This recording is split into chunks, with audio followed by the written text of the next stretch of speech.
Wake that ass up. Early in the morning. The Breakfast Club. Morning, everybody. It's DJ NV, Jess Hilarious, Charlamagne the Guy. We are the Breakfast Club. Let's get in some front page news. Good morning, Morgan. Good morning, y'all. Well, yeah, let's get into it. Former President Donald Trump, he is challenging Biden to another debate and a round of golf while hosting a campaign rally in Florida on Tuesday. Trump said he's officially offering Biden the chance to redeem himself in front of the entire world after his poor debate performance last month. Let's hear more from Trump at his rally in Florida. Let's do another debate this week so that Sleepy Joe Biden can prove to everyone all over the world that he has what it takes to be president. But this time it will be man-to-man, no moderators, no holes barred. Just name the place, anytime, anywhere. And in the debate, Sleepy Joe also declared that he wanted to test his skills and stamina against mine on the golf course. Can you believe this? Did you ever see him swing? He's like this. Of course, Trump is trying to attempt to show what Biden's golf swing looks like in that. And he also said he would donate $1 million to a charity of Biden's choice if the president wins. Now, of course, President Biden is in D.C. to attend the NATO summit with other world leaders until Friday. So he is unavailable for a debate or a golf game this week. Now, Trump also told the crowd that this year's election will be the most important in America's history. And he took some more shots at Biden and Vice President Harris, claiming that they and the entire Democrat establishment are all co-conspirators in the sinister plot to defraud the American public about Biden's cognitive abilities. Meanwhile, Vice President Kamala Harris spoke in Vegas on Tuesday during a campaign event. She rolled out a new administration effort, to win over Asian American, Native Hawaiian, and Pacific Islander voters. But she couldn't get away from the elephant in the room, acknowledging the rough couple of weeks that it has been for President Biden amid the fallout from his debate performance. Now, Vice President Harris described what's ahead as the most existential, consequential, and important election of our lifetime. They seem to be on the same page about that. So let's hear more from VP Harris at her rally in Vegas. Most recently, the Supreme Court of the United States basically told this individual who has been convicted of fraud that going forward he will be immune for activity we know he is prepared to engage in if he gets back into the White House. Yeah, so Vice President Harris, she is scheduled to she's scheduled to speak in Dallas today. She will address the Alpha Kappa Alpha Sorority Incorporated 71st Biennial Convention at K. Bailey Hutchinson Convention Center in Dallas today. And tomorrow she'll be back on the campaign trail in Greensboro, North Carolina. They seem to be, both sides seem to be pretty riled up. And in other news, ironic news, it's all ironic. Anyways, the U.S. Marshals Service is confirming that 2 deputy marshals involved in a Northwest D.C. shooting are part of a protective detail for Supreme Court Justice Sonia Sotomayor. So basically, there was a carjacking attempt for Supreme Court Justice Sonia Sotomayor at her residence. An armed suspect attempt to carjack one of her the marshals last Friday outside of her residence. Now, both marshals fired at the suspect, who was later identified as 18-year-old Kentrell Flowers. Now, Flowers was wounded, and he is expected to recover. He is facing multiple charges, including armed carjacking, and it has not been reported if the justice was home at that time. They shot him in the mouth. They shot him in the mouth. They were actually in the car when they tried to carjack. Yeah, he lived. Yeah. You play stupid games, you get stupid prizes, so you know. Now, this happened, I think, a couple of weeks ago with Joe Biden's detail. Joe Biden's detail was outside his granddaughter's house. They tried to carjack a car, and they were there as well. So that was months ago. It was months ago? Secret Service, yeah. Mm-hmm. But you keep playing around. You don't know who you carjack the wrong person, and it's over. Yeah, and in regard around and find out. That's right. And in regards to what you said about the audio you played about the Vice President and the Supreme Court, I'm glad the Vice President said that about the Supreme Court, but I want her to go further and say the Supreme Court is no longer a legitimate institution. It's just a pure corrupt court at this point. Why would she have to say that? You said that yesterday. I'm not the Vice President of the United States of America. When the Vice President of the United States of America says that, it holds a lot more weight. The President should be saying it at this point too. Like the president and the vice president should be calling out the Supreme Court for the corrupt court that they are. They are no longer a legitimate. But why don't they say his name? Why don't they say Donald Trump? When we played the audio, she was like, "Yeah, there's a gentleman that the Supreme Court just allowed." No, she said his name after the fact. Oh, she said it after the fact. We only have so much time. But yeah, she definitely mentions his name. She calls him for sure. And I don't think President Biden should do a second debate. I think it's all right. I saw Whoopi Goldberg say yesterday on The View that if Biden had another bad debate and the second one, that she would join the chorus of people saying Biden should step down. Do y'all really think Biden's going to perform any better? No. And did you see George Stephanopoulos, if I'm pronouncing his last name right, say Biden can't do 4 more years? He just sat with him this weekend. He did Both of them, Whoopi Goldberg and George Stephanopoulos walked back their comments, so there's that too. Oh, because they got pressure. Somebody put pressure on him. That's his real last name? That's what that is. Yes, that's his real last name. Somebody put pressure on him and said, "You're not going to get no more interviews from the White House, or nobody from the White House is going to come on The View or your program if you don't walk these back." You know that's what happened. Of course.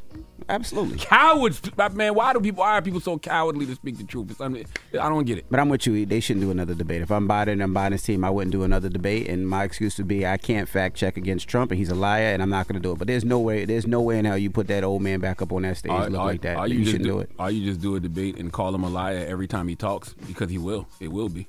Yeah. Yeah, well, he was fired up yesterday talking to NATO, and even Fox said, even Fox had a headline saying that it looked good.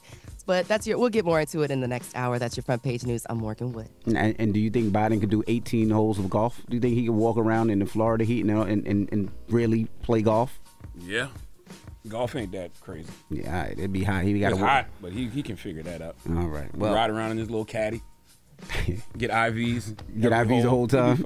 Oh, boy. Get it off your chest. 800-585-1051. If you need to vent, phone lines are wide open. Again, 800-585-1051. Get it off your chest. It's The Breakfast Club. Good morning. Wake that ass up. In the morning. The Breakfast Club. Morning, everybody. It's DJ NV, Jess Hilarious, Charlamagne the Guy. We are The Breakfast Club. Now let's get in some front page news. Good morning, Morgan. Good morning again. Let's get back into it then. So House Democratic leadership is backing President Biden as there are concerns over his ability to defeat Donald Trump and serve another term as commander-in-chief. Democratic Caucus Chair Pete Aguilar told reporters at a meeting yesterday his party is unified and he supports Biden as the nominee. Now, California Representative Ted Lieu also entered the conversation, tying Trump to some controversial people. So let's hear the comments from Democratic Caucus Chair Pete Aguilar and Representative Ted Lieu. The twin goals that we have, preventing Donald Trump from ever setting foot in the White House and getting 218 votes for Hakeem Jeffries on January 3rd. But something I've heard that doesn't seem to be being covered are the Epstein files. These files were released, and like Donald Trump's sort of all over this, right? There are pictures of him with Jeffrey Epstein. He's taken multiple plane flights with Epstein with young girls on board. He is in call logs with Epstein. One of the highest trending hashtags on Twitter right now is about Trump and Epstein. I'm not going to repeat the hashtag because we're in a dignified setting. But yeah, y'all might want to look at that because that's highly disturbing. And again, it shows that Donald Trump is unfit for office. And by the way, he was convicted in a civilian court for sexual assault, convicted in a separate court of 34 felonies. Donald Trump should drop out of the race. Donald Trump definitely should drop out of the race. But, to what you said about the House Democrat leaders backing Biden, just because they're backing him doesn't mean they are right about him being able to beat Donald Trump. It also doesn't matter what they think. They got to convince the American people. So all those House Democrats are going to have to figure out a way to convey that he's ready. Because a lot of folks know Trump is bad, but can you convince people that Biden is good?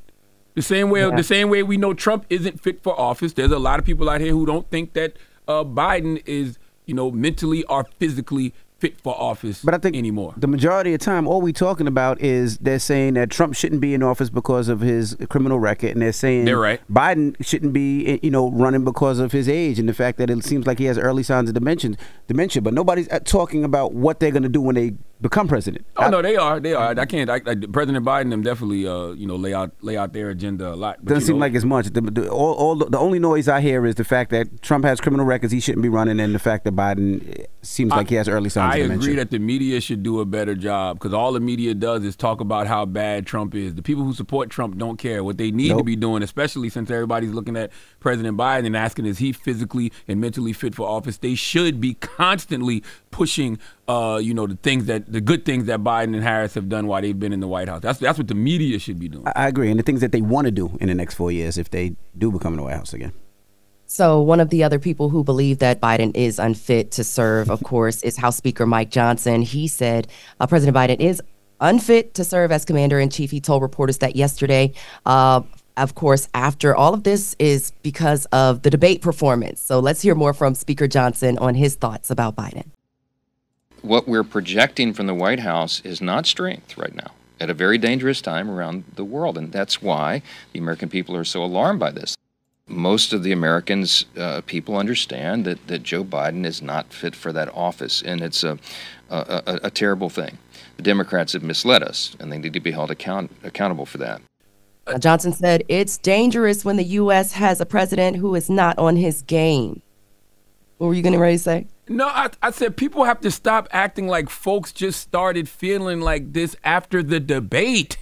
We've been watching Biden for almost 4 years. I've been asking the question for about 2 years, is the Biden-Harris ticket a winnable ticket in 2024? We was in here talking about Joe Biden's seeming cognitive decline for the last couple of years. Correct. Why are we just acting like this is a new thing that happened after the debate? It's strange to me. Yeah, well, as I was going to say, so of course this all comes as, people are calling him to drop out. As previously mentioned in the last hour, George Stephanopoulos was caught saying he wasn't sure if Biden could serve another term. Of course, he's been close to the administration. He has actually interviewed Biden multiple times, but he has since walked back those comments. Let me share those comments. TMZ captured the initial exchange. Let's hear the audio. What do you think? Do you think Biden should step down? You talk to him more than anybody else have lately, and you can be honest. You don't think he can serve 4 more years? All right, that's an answer. So a passerby definitely caught up with George Stephanopoulos just walking by on the streets of New York, and that's what happened. So Stephanopoulos then said, quote, earlier today I responded to a question from a passerby I shouldn't have, and goes on to say that, Disney actually jumped in to say in a separate statement that George expressed his own point of view and not the position of ABC News. So, of course, like as previously mentioned, he has interviewed the president before. And Boo. That type of cowardice is going to cause Donald Trump to win. Because if folks don't feel like Biden can win, if folks don't feel like he's fit to serve 4 more years, they should be allowed to say that, and the campaign needs to adjust accordingly. The only person making people feel like Biden can't run for 4 more years is Joe Biden. And the only person who has to convince the American people that they are fit to run for 4 more years is Joe Biden. George Stephanopoulos backed off those remarks because the White House threatened them with no access to the White House. Guaranteed. They hit up Disney and hit up ABC and said, hey, if he don't walk these comments back, if y'all don't say something, y'all not getting access to the president, the vice president, nobody. That's that's what happened. Yeah, Stephanopoulos has also been connected to former White House, or he was a former White House communications advisor during the Clinton administration. So you might have a point there. I'm not sure. No. Well, that's your front page news, guys. I'm sure I'll have more fun for you tomorrow. I'm Morgan Wood.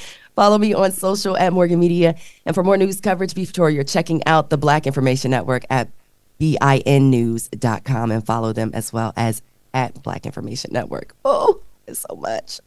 Wake that ass up early in the morning. The Breakfast Club.